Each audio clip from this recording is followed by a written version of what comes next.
It takes a lot of things to make something, but the most important ingredient to actually creating is time. You need time. That's something that I feel like we never have enough of. We always have to go to work or school. There's never enough time to create because you need the time to actually sit down and think about what it is that you're making. Are you drawing a picture? Are you composing a song? Or are you making a YouTube video? On top of that, it takes dedication. You need to be committed to your project, and yeah, you can step away from it here and there, but the more time that you spend not making is more time spent wondering what could be. So start creating. Yeah, easier said than done. A lot of videos that I watch about like discipline and motivation and commitment, I guess, they always all say, oh, just start. That's all you need to do is just start. Well, no shit, Sherlock. If it was that easy, I'd be a millionaire by now. But I'm broke.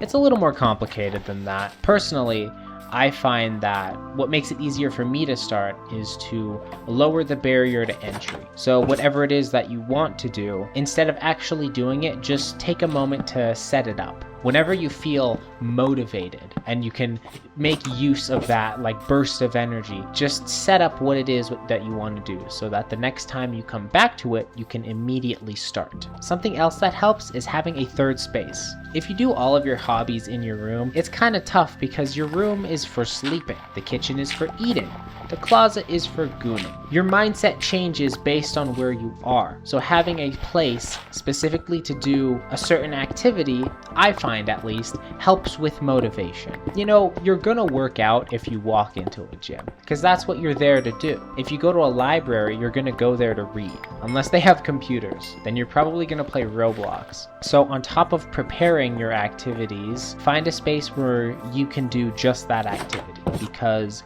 your mindset changes depending on your location, depending on your environment. It could be anywhere. It could be the living room. It could be the basement. It could be a spare bedroom. It could be a garage. It could be outside on like the deck or your porch. You could go to a park and do stuff. You've got options. But you know, once you actually start doing stuff, you also need to be consistent, because if you take too long, then that spark kind of fades, you know? You have to do it now. You have to do it while you can. But, you know, again, it's hard. Because where is the time? It's hard to find the time to do the things that I actually want to do because I constantly have to compete with what I have to do. So fighting all of these things just to get in like a shred of time to actually make something, you know, when you eventually find that time, you don't even want to do it anymore. Sometimes it's not like that. Sometimes the stars will align and you'll feel motivated and ready when you actually have a moment of peace.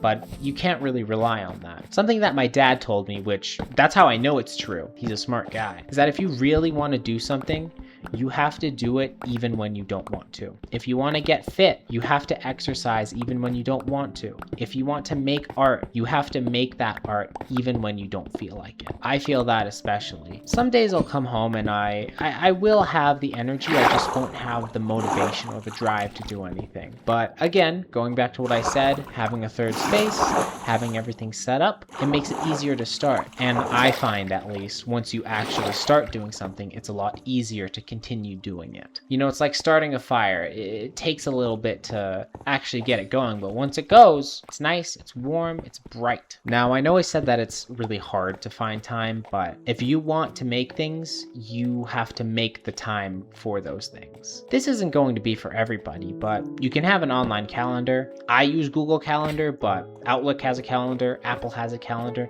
You've got options. They're very easily adjustable, very simple, and it just helps you generally manage your time better. But, you know, if you don't like a digital calendar, you can always get a physical planner. You can put sticky notes around the house, set alarms. You can make an agreement with a friend or a relative that both of you will do this thing at this specific time. I find, at least, when I can see all of the things that I'm gonna do in the week, it's a lot easier for me to get excited or be optimistic about the things that I could do. On my Google Calendar, I have blocks for my sleep, morning routine, commutes, work, and other obligations like chores and taxes taxes and whatnot. So when I can see what time that I have left, it's a little easier for me to visualize and to feel like I'm not trapped, because you do have time. Even if it's like 1 hour on like a random Friday, it's still better than nothing.